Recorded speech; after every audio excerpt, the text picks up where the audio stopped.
So this is if God would outsource his sovereignty. I want you to imagine that at least for a time, the Lord would see fit to involve us in selecting the providences we would receive from his hand. I want you to imagine that through one of his deputies, an angel perhaps, he would approach us to ask how we would prefer to serve him. In other words, I want you to imagine that for just a while, God would choose to offshore his sovereignty and outsource it to us. I expect it might go something like this. A day came when one of God's angels appeared before a group of Christians worshiping together as a local church.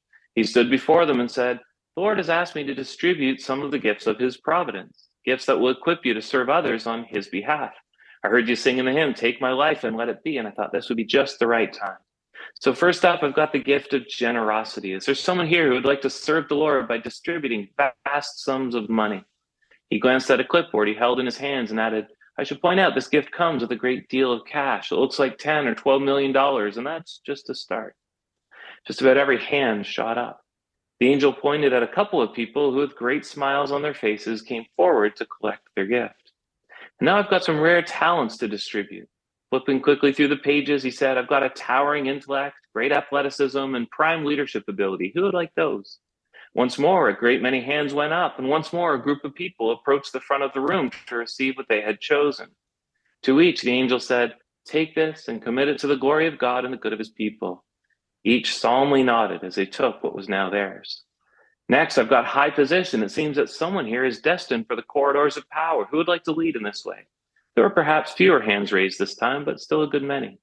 And so it went through magnetic personality and teaching ability and musical talent until there were just a few people who remained. A few people who, though they had raised their hands many times, had still not received their gift, their special calling from the Lord. Don't worry, I've definitely got something for each of you. And it looks like the next item on my list is quadriplegia. Who would like that?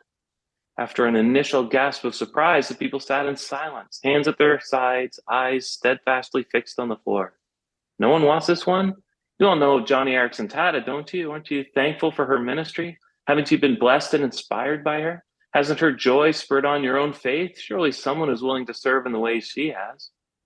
Every hand remained down. I guess I'll have to come back to that one.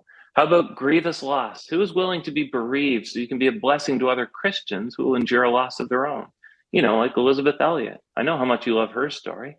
Who's willing to lose a loved one and remain steadfast in your faith? To reassure others that you love God not just because of the good things he has given you, but because he is so worthy of your love. The room remained silent and still. Friends, listen, haven't you ever been comforted in your sorrows by someone who had endured the same sorrow? Weren't you thankful that God provided someone who truly understood your pain and who could comfort you with the comfort they had received from the Lord? Aren't you willing or even eager to be that for someone else? Somewhere in the distance, a lawnmower sputtered to life, but there was no other sound beyond the occasional nervous cough. The angel, perhaps a little sorrowful now, began to flip quickly through the sheets on his clipboard. Infertility, widowhood, persecution, miscarriage. Won't anyone take these? Won't anyone accept them? In the back of the room, a voice finally broke the awkward silence. "Do you have any more of those rare talents or high positions?"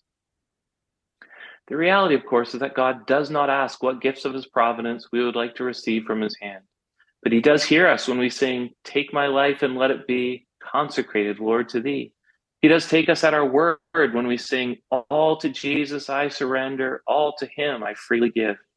He does listen and respond when we echo Jesus to say, "Nevertheless, not my will, but yours be done." He distributes the gift of his providence in ways that further his cause and bless his people. And as we receive these from his hand, we can rest assured that in the life of the Christian, there are not two classes of providence, one good and one bad. No, though some may be easy and some hard, all are good, because all in some way flow from his good, fatherly hand, and all in some way can be consecrated to his service. For we are not our own, but belong to him in body and soul, in life and in death, in joy and in sorrow, in the circumstances we would have chosen and the ones we would have avoided at all costs.